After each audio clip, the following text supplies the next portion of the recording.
name's Ryan. I'm here with my 2001 Space Odyssey kind of interpretation and analysis. This is going to be different than some of the other ones. I'm not just like straightforward throwing out my interpretation of it, because this film is really hard to interpret, because I don't think it was actually not meant for us to interpret. It was supposed to have us all have our different meanings and that kind of thing.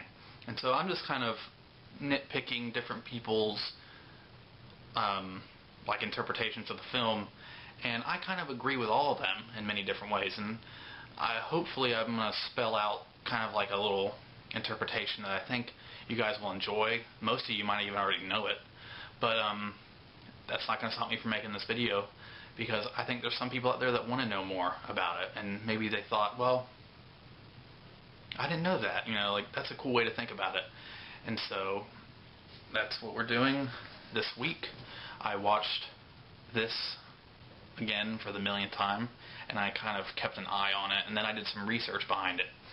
First of all, this has always been one of my favorite films, but it's such a powerful film. Even though you might not know everything about it, it's such stunning filmmaking, and that's why Stanley Kubrick's one of my favorite filmmakers. This isn't one of those movies that, is going to have a 100% definite answer of how to, theorize it or anything like that. And the reason why I know that is because let me read off this. In 1968, Kubrick states in Playboy magazine, he says this quote, "You're free to speculate as you wish about the philosophical and allegorical meaning of the film. And such speculation is one indication that it has succeeded in gripping the audience at a deep level. But I don't want to spell out a verbal roadmap for 2001 that every viewer will feel obligated to pursue, or else fear he's missed the point."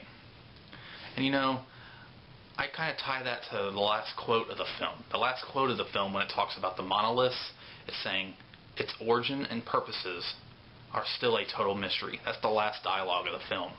And so keep all that in mind as you watch this, and come up with your own interpretations. And feel free to give video responses and stuff to this video. I'm up for anything. This is going to be a fun thing, and I'm excited.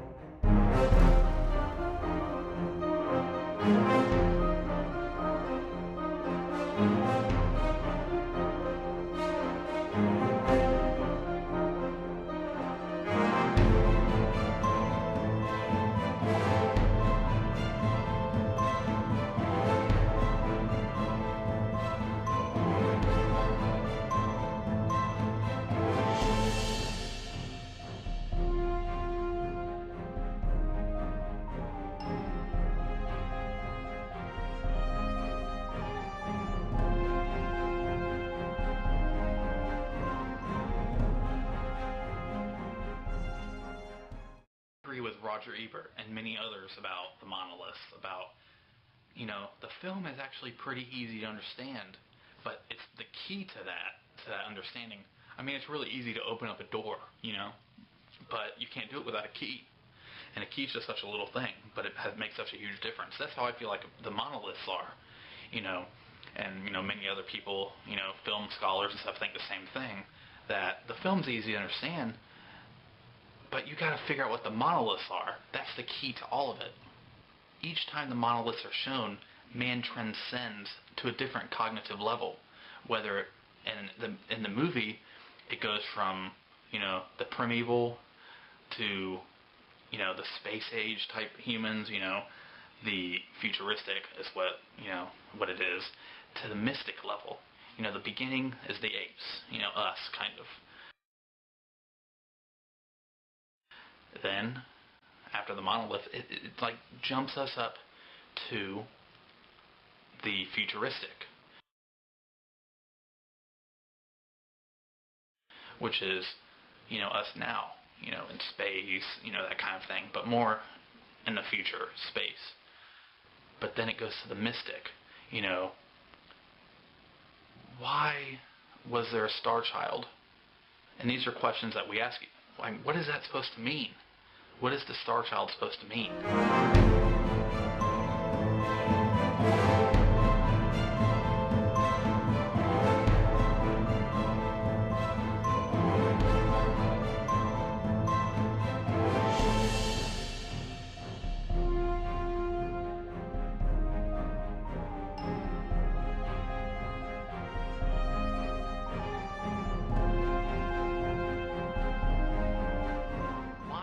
actual interpretation of this film is kind of all these combined, because this isn't one of those movies that you could just sum up in a sentence. And so I can't really sum it up, but I figured I just threw out some of those things to you, and maybe you'll be able to come up with your own interpretation, or, you know, it'll at least get you started on trying to figure it out.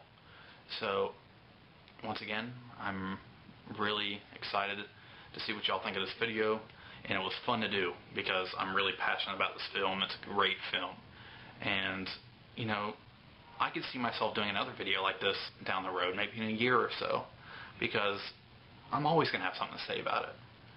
I hope you know, liked all the talk about the monoliths and, you know, the talk about conception. You know, that's all pretty cool ideas. And, you know, I'm never going to think of the film the same way again after doing all this research. And once again, guys, thank you for watching. Thank you for subscribing. And just remember to stay positive, stay happy. You know, it's such an awesome place for us to come together and share our love of film. And so, with that, I'll leave y'all. Remember, there's 3 ways of doing things: the right way, the wrong way, and the Chattaway. Take it easy.